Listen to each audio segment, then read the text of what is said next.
शिष्यं तं त्रोटकं वार्तिककारमन्यात् अस्मद्गुरुं सन्ततमानतोऽस्मि।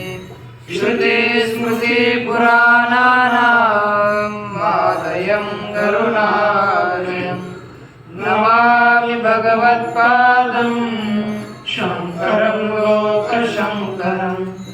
शङ्करं शङ्कराचार्यं केशवं बादरायणं सूत्रभाष्यकृतो वन्दे भगवन्तो पुनः पुनः। ईश्वरो गुरुरात्मेति मूर्तिभेदविभागिने व्योमव्याप्तदेहाय दक्षिणामूर्तये नमः। ॐ शान्ति शान्ति शान्तिः। नूतनजलधररुचये गोपवधूलिदुकुलचौराय तस्मै कृष्णाय नमः। संसारमयूरस्य बीजाय। जगद्गुरु तुकाराम महाराज, श्री संत एकनाथ महाराज, आदिगुरु श्री शंकराचार्य इत्यादि सब संतों की अलौकिक अहेतुकिक ऐसी कृपा से न्याय सिद्धांत मुक्तावली का विचार करते हुए साधर्म्य वैधर्म्य इस प्रकरण का हम लोगों का विचार चल रहा था। साधर्म्य वैधर्म्य इस प्रकरण में 26 श्लोकों तक विचार पूरा हुआ है। 27वें श्लोक का हम विचार आरंभ करेंगे। तो देख लीजिए, बोलिए। द्रव्यारंभश्चतुर्षु स्यात् द्रव्यारंभश्चतुर्षु स्यात् तथाकाश शरीरिणाम् अव्याप्यवृत्तिक्षणिको विशेषगुण इष्यते। देखिए, द्रव्यारंभ चतुर्षु स्यात्। चतुर्षु जो 4 भूत है, पृथ्वी, आप, तेज और वायु। कौन कौन से? पृथ्वी, आप, तेज और वायु। ये जो 4 द्रव्य है, इन चारों में एक साधर्म्य है, द्रव्यारंभत्व। कैसा धर्म है? द्रव्यारंभत्व। द्रव्यारंभत्व अर्थात यही किसी न किसी से हम इसको आरंभकत्व भी कहेंगे, कोई समस्या नहीं। द्रव्यारंभकत्व इन्हीं द्रव्यों में रहता है। आरंभत्व भी होगा, द्रव्य से आरंभ होने वाला। उधर क्यों बैठे थे ऐसा? द्रव्यारंभत्व ये पद है, अर्थात द्रव्य से आरंभ होना, उत्पन्न होना, इन्हें चारों में संभव है। अन्य में द्रव्यारंभत्व संभव नहीं है ना? किसमें किसमें? पृथ्वी, आप, तेज और वायु, इन्हीं में ही द्रव्यारंभकत्व होगा। बाकी किसी में भी द्रव्यारंभकत्व है नहीं, ये ध्यान दीजिए। अब हम लोग ये ध्यान दें। और दूसरा, आकाश शरीरिणाम। आकाश एक, शरीरी दूसरा। शरीरी माने जीव। आकाश एक ही है, जीव बहुत है, इसलिए आकाशश्च शरीरिणश्चते आकाश शरीरिणः, ऐसा इतरेतर द्वंद्व समास करके षष्ठी का बहुवचन हो गया आकाश शरीरिणाम। आकाश और शरीरी जीवों में एक साधर्म्य है। क्या है? उनका अव्याप्य वृत्ति विशेष गुण। अव्याप्य वृत्ति क्षणिक विशेष गुणत्व। क्या साधर्म्य है? बोलिए। अव्याप्य वृत्ति क्षणिक विशेष गुण। अव्याप्य वृत्ति क्षणिक विशेष गुणत्वम। अव्याप्य क्षणिक विशेष गुणत्वम। पुनः एक बार बोलिए। अव्याप्य वृत्ति क्षणिक विशेष गुणत्वम। अव्याप्य वृत्ति क्षणिक विशेष गुणत्वम। ये किसका साधर्म्य हुआ? आकाश और आकाश आदि कितों का? चारों का नहीं, नहीं। आकाश और आत्मा का। और नहीं, शरीर माने आत्मा जीव और आकाश और आकाश, चार कहां से आ गए? तो देखो अब टीका में लिखा कि द्रव्यारंभ इति पृथ्वी तेजो वायुषु चतुर्षु द्रव्यारंभकत्वम साधर्म्यम। इसमें क्या साधर्म्य है? द्रव्यारंभकत्व। आप, तेज, वायु, इन चारों में क्या साधर्म्य है? द्रव्यारंभकत्व। द्रव्यारंभकत्व। क्या साधर्म्य है? द्रव्यारंभकत्व। देखो पृथ्वी तेजो वायुषु द्रव्यारंभकत्वम साधर्म्यम। न शंका क्या होगी महाराज? इसका अर्थ क्या? द्रव्यारंभकत्व अर्थात किसी न किसी दूसरे द्रव्य को उत्पन्न कराने वाला। पृथ्वी भी द्रव्य को उत्पन्न कराती है, जल भी उत्पन्न कराता है, तेज भी उत्पन्न करता है और वायु भी अपने से बड़े किसी द्रव्य को उत्पन्न करता है। ये द्रव्यारंभकत्व इनका साधर्म्य है। अब द्रव्यारंभकत्व साधर्म्य है, हमें यही देखना है। तो इसमें घट है, ये घट अपने से किसी दूसरे बड़े द्रव्य को उत्पन्न कराता है क्या? घट है, एक घड़ा है, वो घट स्वयं उत्पन्न हुआ, अपने से बड़े द्रव्य को उत्पन्न घट नहीं कराता। तो घट में द्रव्यारंभकत्व नहीं रहा, तो घट में अव्याप्ति हुई कि नहीं? सकल पृथ्वी में, सकल वायु में, तेज में, जल में, सब जगह पर लक्षण जाना चाहिए। ये यंत्र है। यह कौन है? पृथ्वी। एक पृथ्वी से बना हुआ है, तो है तो पृथ्वी। अभी इससे दूसरा क्या बनेगा? क्या? कुछ नहीं। ये अंतिम हो गया, इसके आगे इससे कुछ नहीं बनेगा। अंतिम पूरा घड़ा बन गया, वह घड़ा उसके आगे किसी को उत्पन्न नहीं कराएगा।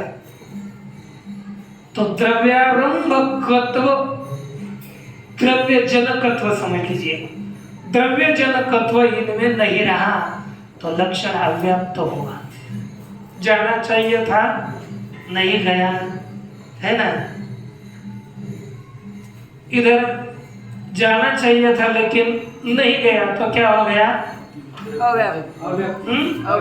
अव्याप्ति। लक्षण की अव्याप्ति हुई। इसमें लक्षण नहीं गया, लक्षण की अव्याप्ति हुई है। अब हमें ना इधर की उधर जाओगे, सीमेंट में जाकर बैठो। अब इसमें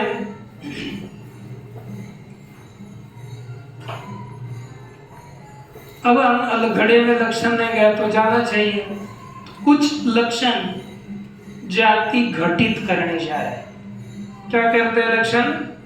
देख लिखते हैं, न च द्रव्य अनारंभके घटादौ अव्याप्ति, द्रव्य का आरंभ न करने वाले अनारंभक, आरंभक तो जाना चाहिए था लेकिन वो स्वयं अनारंभक है, उससे और किसी की उत्पत्ति नहीं होती, तो इसलिए द्रव्य का अनारंभक घटादियों में अव्याप्ति होगी।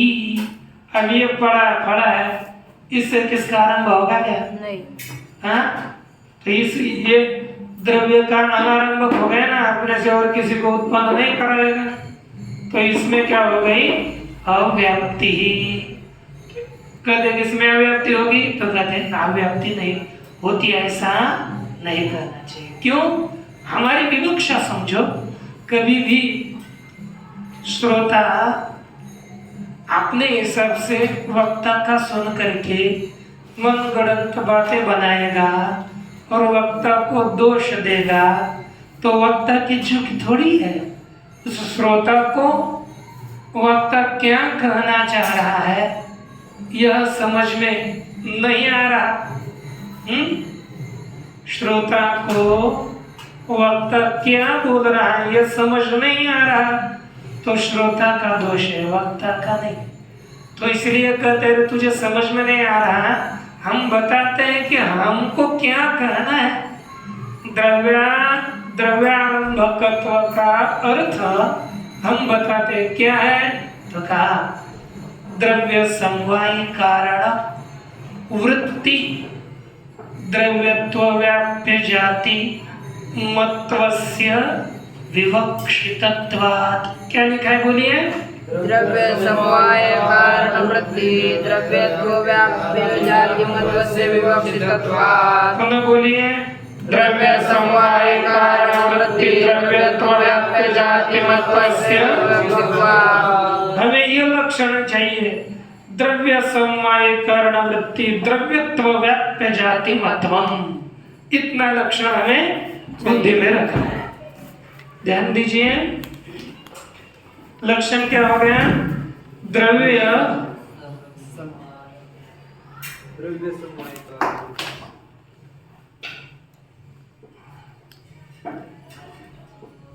इसको बंद करें। द्रव्य समवायी कारण वृत्ति द्रव्य समवाय कारण वृत्ति द्रव्यत्व व्याप्य जाति मत्वम। क्या है? द्रव्य समवाय कारण वृत्ति द्रव्यत्व व्याप्य जाति मत्वम। द्रव्यत्व व्याप्य जाति मत्वम, ये लक्षण है। कहते हैं ये लक्षण करेंगे तो कहीं अव्याप्ति नहीं होगी। आपको मैं इसको बाद में समझाऊंगा, पहले दूसरे भाग को समझाना, क्योंकि हमें द्रव्यत्व व्याप्य जाति ढूंढनी है। द्रव्यत्व व्याप्य जाति कौन सी है? देखो द्रव्य कितने हैं? 9। तो द्रव्यत्व व्याप्य जाति आकाश में तो जाति नहीं है, लेकिन मान लो 4 है ना। पहले देखते हैं द्रव्यत्व किस में रहेगा? सकल द्रव्यों में। द्रव्यत्व व्यापक है और द्रव्यत्व की अपेक्षा से व्याप्य जाति कौन सी होगी बताओ? पृथ्वीत्व इत्यादि। पृथ्वीत्व, ठीक नहीं? एक पृथ्वीत्व, दूसरा जलत्व, तीसरा तेजस्त्व, वायु, चौथा वायुत्व, कौन सा हो गए? वायुत्व, वायुत्व। ये क्या है? आकाश। आकाश तो जाती है नहीं, 4 ही ले लो अभी, यहाँ से हमें आगे इनसे काम चलाना है। द्रव्यत्व व्याप्य जाति हो गई है 4 है। द्रव्यत्व व्याप्य जाति वाले कौन हो गए? पृथ्वी, ये तेज और वायु। जाति तो उनमें रहेगी ना। और द्रव्यत्व व्याप्य जाति, देखो द्रव्यत्व व्याप्य जाति ये 4, द्रव्यत्व व्याप्य जाति मत हो गए 4 पदार्थ, पृथ्वी, जल, तेज, वायु। और मत किस में जाएगा? पृथ्वी, जल, तेज और वायु। लक्षण यहाँ से आगे का लक्षण इन चारों में चला गया। अब कोई भी पृथ्वी वाला घट भी है, घट में भी चला गया। जो भी द्रव्यत्व व्याप्य जाति वाले पदार्थ होंगे उन सभी में लक्षण जाएगा। ठीक, लेकिन अब द्रव्यत्व व्याप्य जाति हम तो मनस्त्व भी लेंगे, आत्मत्व भी लेंगे। मन आत्मा में भी लक्षण जाएगा, उसमें न जाए। किसमें न जाए? आत्मा, मन इत्यादियों में न जाए। इसलिए पीछे का दिया, पीछे का पद, क्योंकि हमें द्रव्यत्व व्याप्य जाति लेनी है, लेकिन कहाँ रहने वाली? सब जगह पर द्रव्यत्व, सब जगह रहने वाली द्रव्यत्व जाति नहीं चाहिए। ऐसी द्रव्यत्व जाति लेनी है जो द्रव्य के समवायी कारण में रह रही हो। किस में रह रही हो?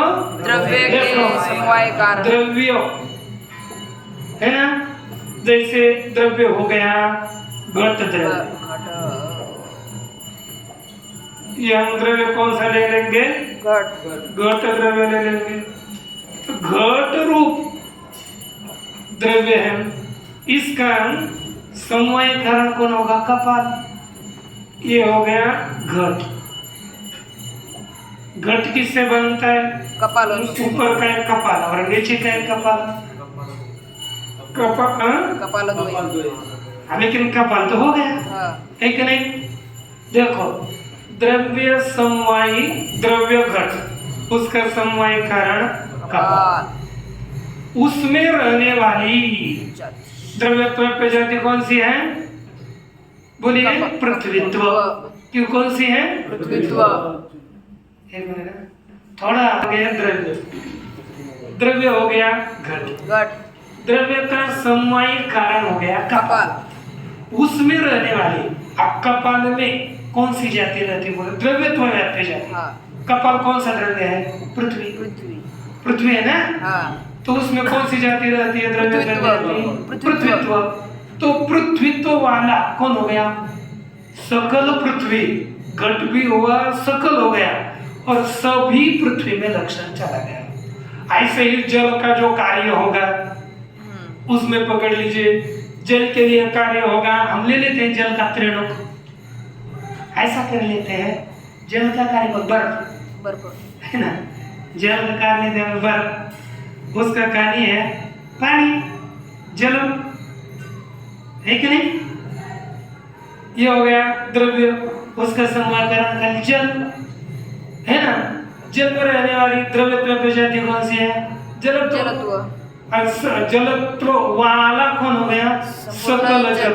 किसी सभी में लक्षण जाएगा, क्योंकि अब द्रव्यत्व व्याप्य जाति वाला ले रहे हैं ना, तो पृथ्वीत्व वाली सकल पृथ्वी घट भी होगा, उसमें भी लक्षण जाएगा। जलत्व वाला सकल जल होगा, उसमें लक्षण जाएगा। तेजस्व वाला सकल तेज, स्वर्ण वगैरह सभी में यह लक्षण जाएगा। अब लक्षण में अव्याप्ति नहीं होगी। एक बार लक्षण बोलिए। द्रव्य समवाय कारण वृत्ति, द्रव्यत्व व्याप्य जाति महत्वम। कस्य ये क्या हो गया? द्रव्यादि चतुर्णाम साधर्म्यम। द्रव्यादि नहीं रे, क्या होते? पृथ्वी आदि चतुर्णाम साधर्म्यम। पुनः बोलिए। द्रव्य समवाय कारण वृत्ति, द्रव्यत्व व्याप्य जाति महत्वम, पृथ्वी आदि चतुर्णाम साधर्म्यम। क्योंकि परीक्षा में साधर्म्य वैधर्म्य लिखिए, ये आपको प्रश्न 100% आता रहता है। साधर्म्य वैधर्म्य लिखिए, कम से कम आप सकल इतना प्रत्येक का साधर्म्य, इसका क्या, इसका क्या, इसका क्या, एक नंबर डाल के आप साधर्म्य नीचे लिख सकते हो पूरे। अब देखो आगे। अब आकाश शरीराणाम अर्थात आकाश आत्मनाम अव्याप्य वृत्ति क्षणिक विशेष गुणवत्वम साधर्म्यम। बोलिए पुनः। आकाशात्मनाम् आकाशात्मनाम, बोलिए आकाशात्मनाम् आकाशात्मनाम आकाशात्मनाम् आकाशात्मनाम आकाशात्मनाम् अव्याप्य वृत्ति अव्याप्य वृत्ति क्षणिक विशेष गुणवत्वम क्षणिक विशेष गुणवत्वम् अव्याप्य वृत्ति क्षणिक विशेष गुणवत्वम अव्याप्य वृत्ति क्षणिक विशेष गुणवत्वम्। गुण देखो, गुण दो प्रकार के हैं, कुछ सामान्य गुण है और कुछ विशेष गुण है। विशेष गुणवत्वम होने चाहिए। कौन सा? विशेष गुणवत्वम् विशेष गुणवत्वम्। गुणवत्व। अब विशेष गुण भी क्षणिक लेना है, ऐसा रहने नित्य रहने वाला नहीं, क्षणिक विशेष गुणवत्व। लेकिन वो कैसा गुण?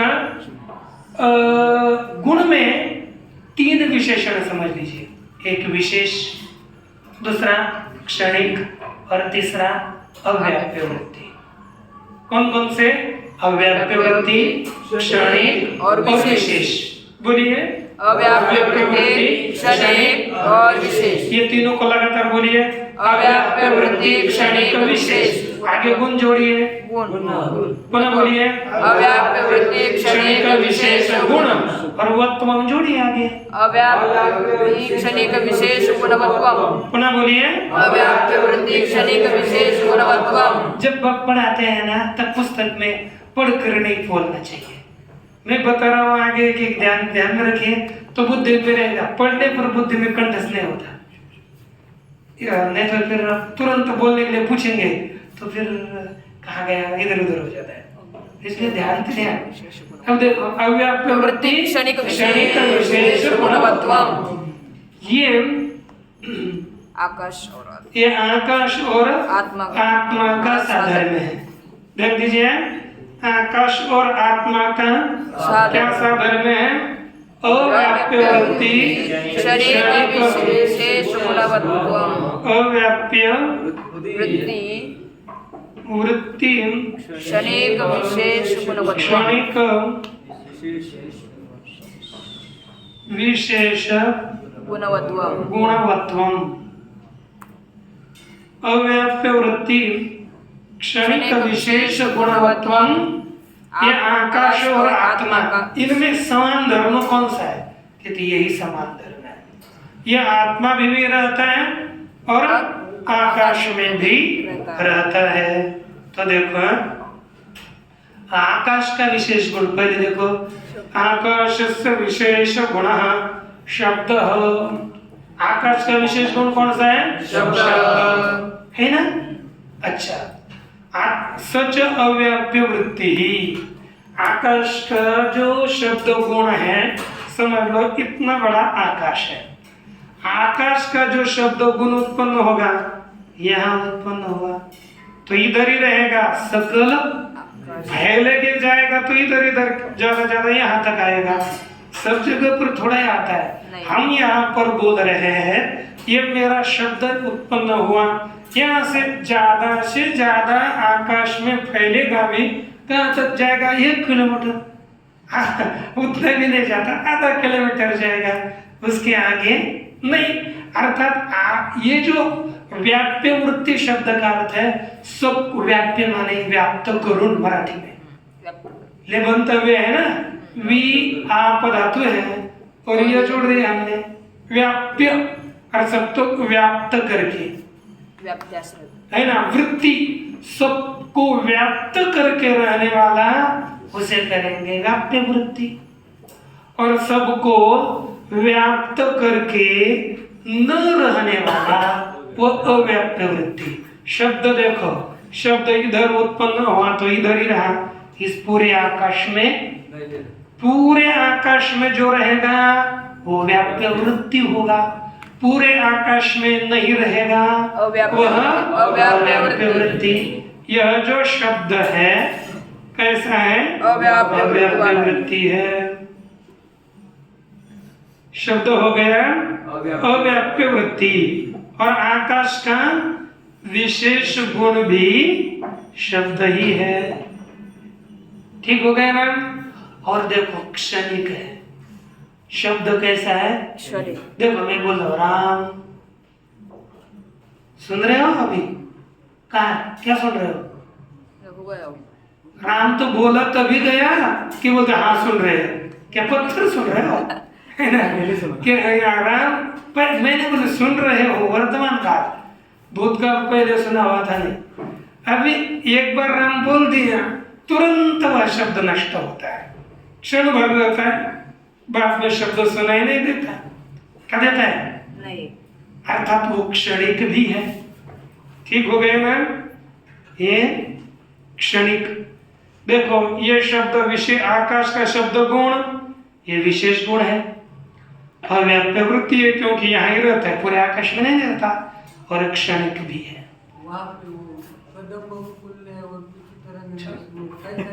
छोड़ दो रे, फैलेगा मैं वही तो कह रहा हूँ, मेरा फैल कर जाएगा कहाँ तक? 1 किलोमीटर तक।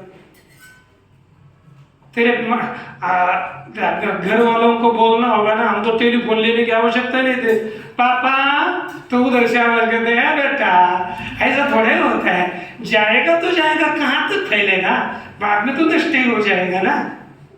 कितना भी फैलने दो, उसके लिए कुछ सीमा होगी कि पूरे जगह जाता है, अर्थात पूरे को व्याप्त करके नहीं रहता ना।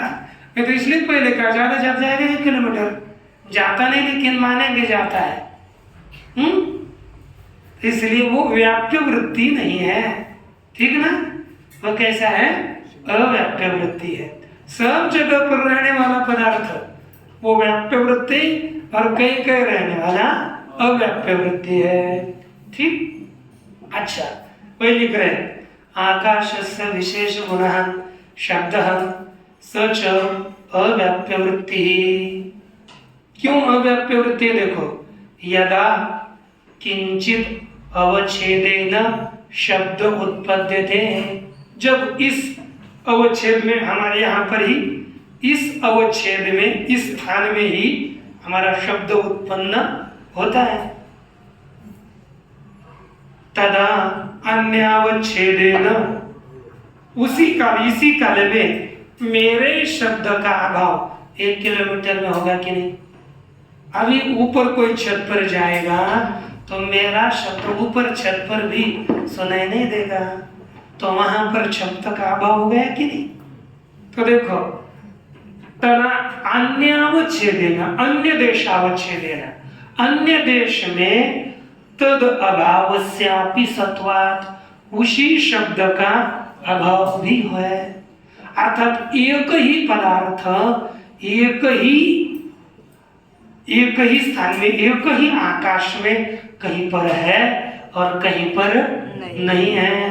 ऐसा जो पदार्थ कहीं रहे और कहीं न रहे उसे अव्याप्य वृत्ति कहते हैं। और जो सकल जगह पर रहे वह व्याप्य वृत्ति है। जो कहीं रहे कहीं न रहे वह अव्याप्य वृत्ति। ठीक? तो देखो आगे क्षणिकत्व। अब देखो आपको समझना योग्य है, नहीं तो हम लोग विचार सागर पढ़ते हैं। क्षणिकत्व क्या है बताओ? इधर देखो ना, विचार सागर पढ़े हो ना? बहुत 2-4 बार पढ़े, बोलो ना क्षणिकत्व। अरे बोलो, चुप बोलो नहीं तो सत्य बोलो। क्या आप क्षणिकत्व क्या मानेंगे? आप भी पढ़े, विचार सागर नहीं पढ़े?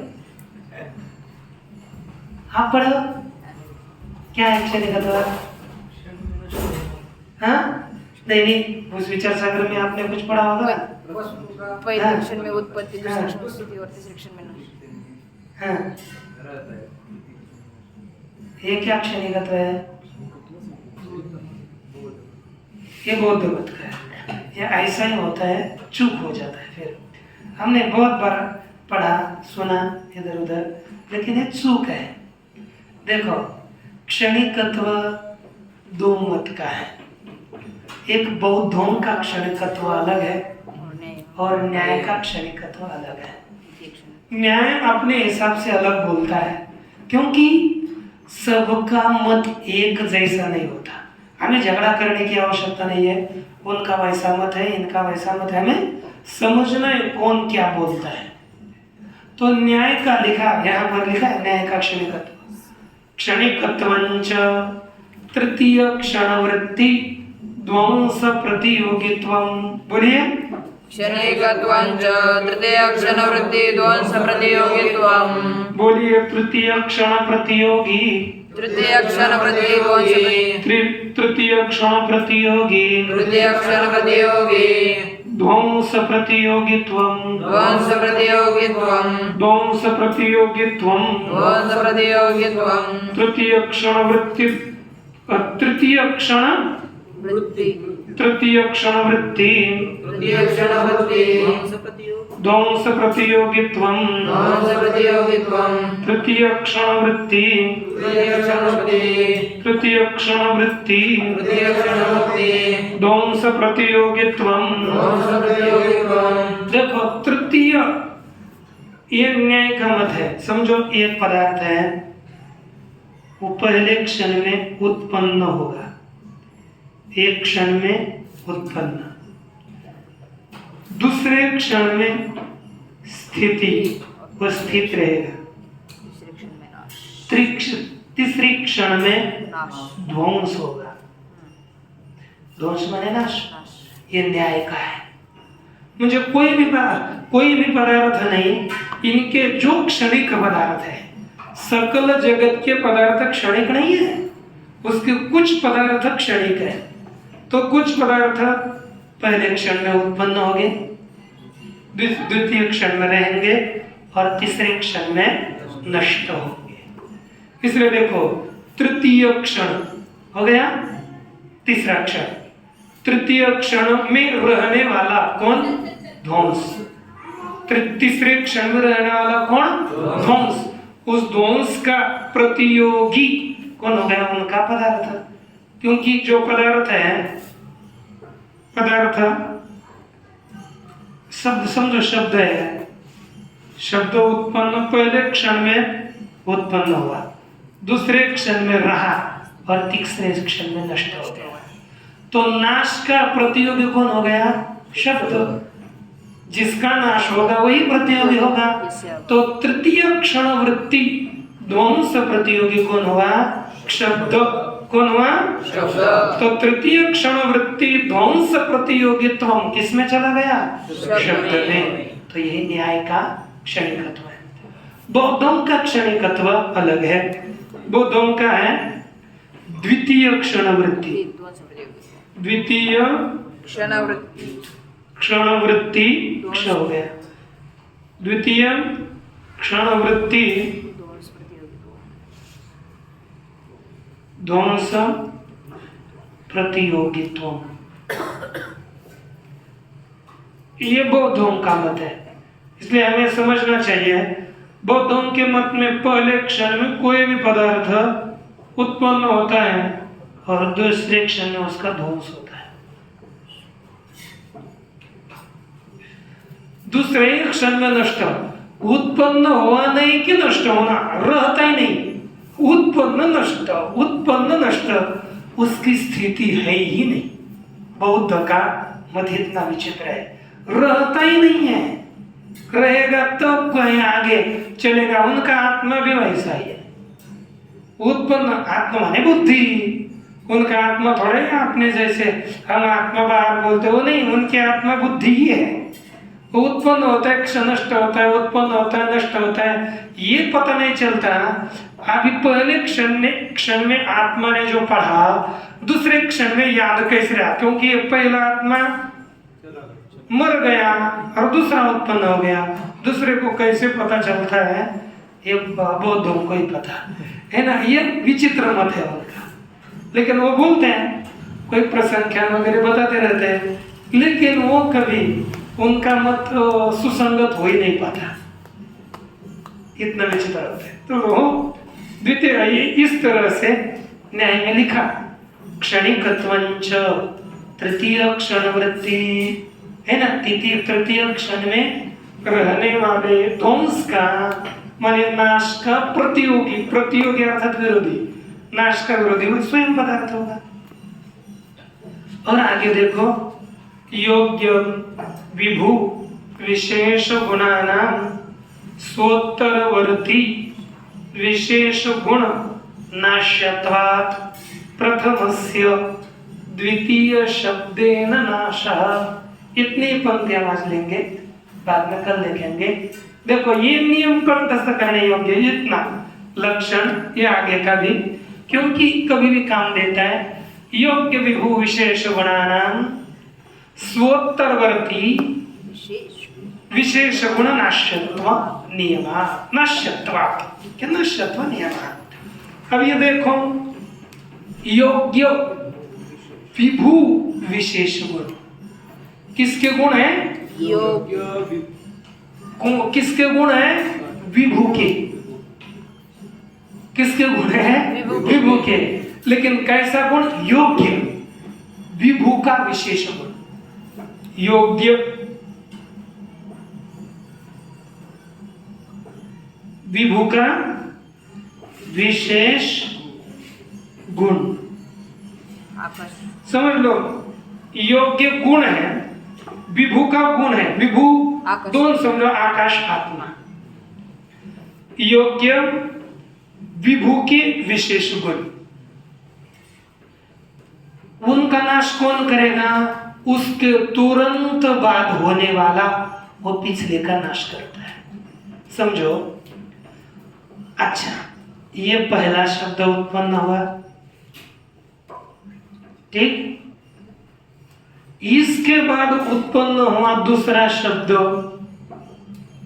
ये इस पहले का नाश करेगा। कैसे बताओ क्या? देखो ये शब्द उत्पन्न होने का अक्षर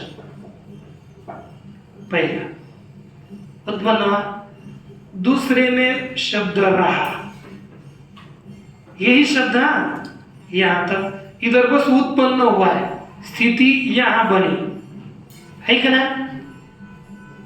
लेकिन ये जब यहां स्थित रहा तब इसके दूसरा शब्द यहां पर उत्पन्न हुआ इसी काल में, और ये यहां स्थित होगा तो इस अवस्था में ये शब्द दूसरे शब्द के द्वारा पहले शब्द का नाश हो जाएगा, है ना? यहां पर उत्पन्न हुआ तो कोई लेना देना नहीं। ये जब उत्पन्न होगा तो यहां आएगा तो ये पहले का नाश कर देगा, इसके पहले का, अर्थात पहला शब्द उसका नाश दूसरा शब्द करेगा। जैसे आपको ये पता होगी, मेढक ही बोलते हैं, कुछ नहीं पता नहीं मेढक क्या होता है क्या? ये कोई ऐसा पदार्थ है, बिच्छू है क्या? पता नहीं, बिच्छू होगा वो अपने माता बहन, अर्थात वो पेट फाड़ कर बाहर आता है, बिच्छू होगा, है ना? वैसे जिससे उत्पन्न हुआ दूसरा शब्द, वही दूसरा शब्द पहले का नाश करेगा, तीसरा शब्द दूसरे का नाश करेगा, चौथा शब्द तीसरे का नाश करेगा। इसलिए नियम लिखा, स्वोत्तरवर्ती विशेष गुणों के द्वारा नाश पहला गुण है। अपने बाद में आने वाला पहला गुण किसके द्वारा नष्ट होता है? लिखा, देखो पंक्ति, योग्य विभू विशेष गुणानाम, योग्य विभू के विशेष गुणों में नाश्यत्व है, नाशकत्व नहीं, नाश्यत्व पहले गुणों में। किसके द्वारा? स्वोत्तरवर्ती, अपने उत्तर में होने वाले विशेष गुणों के द्वारा नाश्य है। जैसे पहला शब्द अपने बाद में होने वाले दूसरे शब्द के द्वारा नाश्य होता है, नष्ट होता है। यह एक नियम है। वैसे ज्ञान में भी समझो, पहला जो ज्ञान है उसका नाश दूसरा ज्ञान करेगा, दूसरे ज्ञान का नाश तीसरा ज्ञान करेगा। ये लिखा, एवं ज्ञानादीनाम अपि ज्ञानादिकम ही, है कि नहीं? ज्ञानादियों का भी ज्ञानादिक ही नाश करेंगे, दूसरा और कोई नाश नहीं करेगा। ज्ञानादिकम ही यदा आत्मनि, अभी इसका विचार कर लेते हैं, है ना? ओम